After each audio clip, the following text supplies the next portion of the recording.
Game Club, episode 12. Well, welcome to episode 12 of Game Club. We're talking about a very interesting game this week, Owlboy.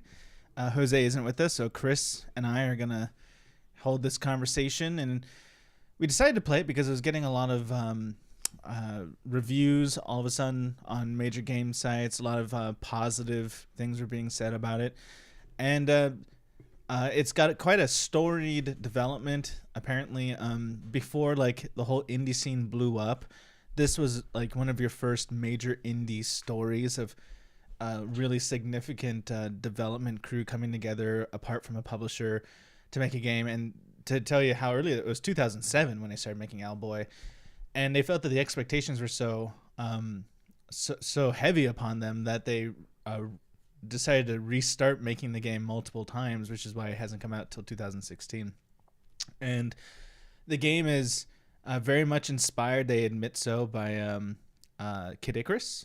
That there's flight mechanics somewhat like Kid Icarus. The later, we're talking about the 8-bit NES Kid Icarus. And I mean, I guess the first thing you'll notice about it, Chris, is it's, as far as 8-bit art goes, it's beautiful, wouldn't you say? Yeah, it's absolutely beautiful. I mean, we were talking about how sometimes 8-bit art is just laziness, right? It's just a way to not need like to spend a lot of time on art for some indie games, that it can be quite lazy.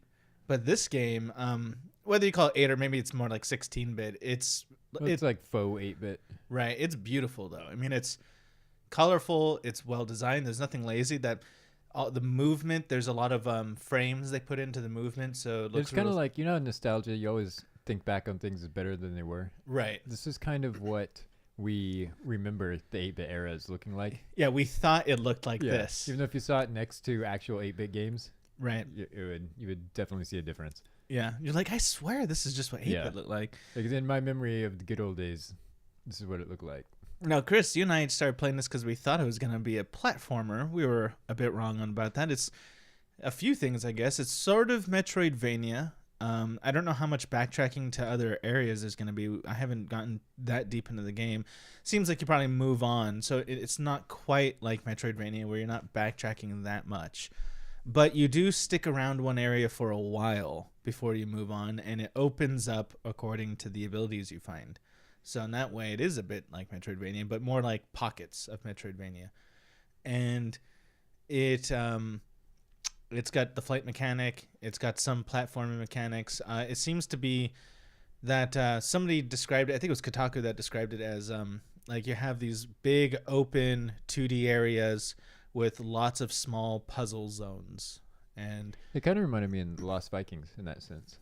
Okay. Yeah, I never played Lost Vikings. Yeah, and you have to use other characters and then combinations of characters. Oh, yeah. Okay, that would make sense. And there's a lot of that in this. There's early on, you pick up a partner who is an important game mechanic, essentially, both having to fly him around, and he can shoot something while you're flying, but you also like leave him on buttons and do all kinds of. He even plays a strong. I was pretty impressed by the first major boss, that it required. I mean, it wasn't just a matter of shooting him or even.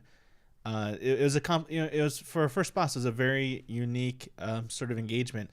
You had to drop the guy you were carrying, get behind the boss, knock off his mask. And, spoiler alert. Right, get the mask as far away. It's the first boss. Who cares? To get the mask far away from him, and then pick up the guy you're carrying so you can shoot the boss while he tries to get to his mask. And you had to repeat that a number of times. And then there's some more mechanics even beyond that. So there's some smart game design, right? It's right off the bat. You can tell that there's very smart game design. It's a little text heavy. It kind of occurred to me while we were playing this, Chris, that even though like I was a huge Final Fantasy fan back before voice acting was a thing. Right. And you had to read all the stuff yourself. Yeah, and I liked it then, but I think I've been trained to not want that much text anymore. Yeah, you've been spoiled. Yeah, and I don't. So they were talking a lot. I mean, it I kind of felt that way about a lot of this. Yeah, like I'm kind of tired of the nostalgia trend. Right. It's sort of the last Paper Mario game I played. It was the one that was on the Wii, and there'd be moments where, like, for 20 minutes, characters would talk, And I'd just be like, please shut up. Just shut up. I Trying just to click through all of it. Yeah, I just want to Paper Mario this game. That's all I want to do. I don't want to listen to your guys' insane conversations that make no sense. Owlboy's not quite that bad, but it was the same feeling in a sense. I was like, I don't want to read all of this. Yeah. Let me shoot some stuff. Yeah, I mean, you've given me this beautiful game, and now I got to read. Reading is for nerds. Yeah.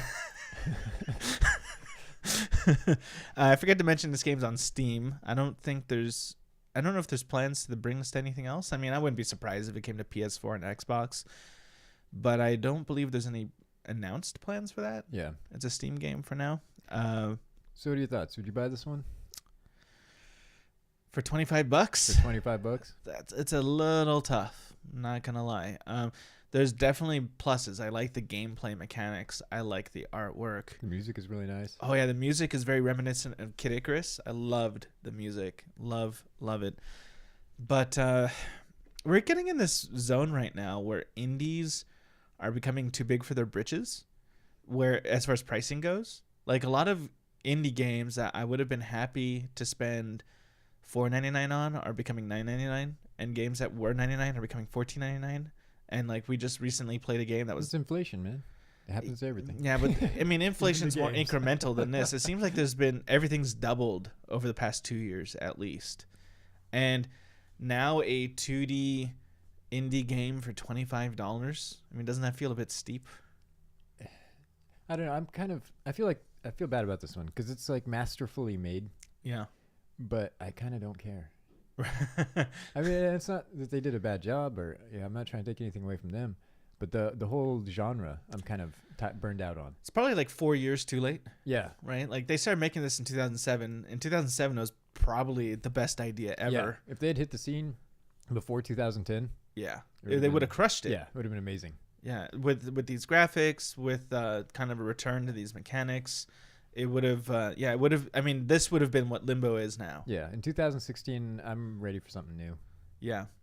So, and again, $25 just seems a bit much. So we usually do the vote, right? That do you suggest people not buy it on sale, or buy it full price, or kick in extra money for the soundtrack, or if there's DLC available or whatever?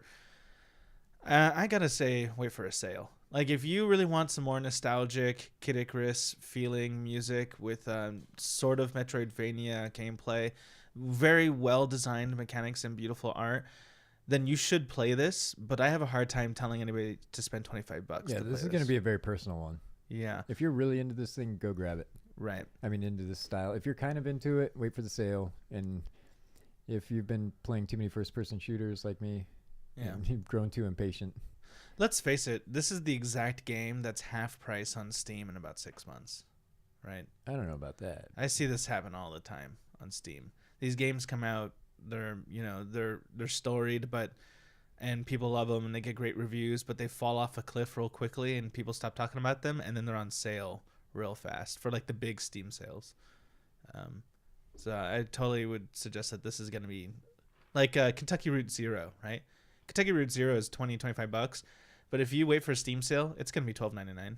I have a feeling this is going to be Kentucky Route Zero in that case. All right. Okay. Well, anything else you want to add, Chris? Nope. I think we covered it. That's it. What's coming up next? Or what can people look forward to? Yeah, we're going to be playing we're going to be playing Dishonored 2, right? Yeah.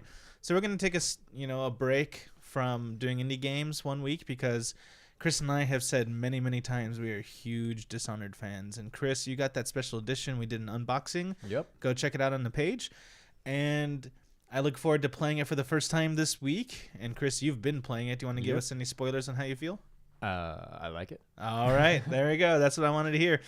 So look out for Dishonored 2 next week, and find our Twitch and Twitter stuff on the description below, and find us on Facebook, and like, subscribe, and share if you like this video. Have a great day.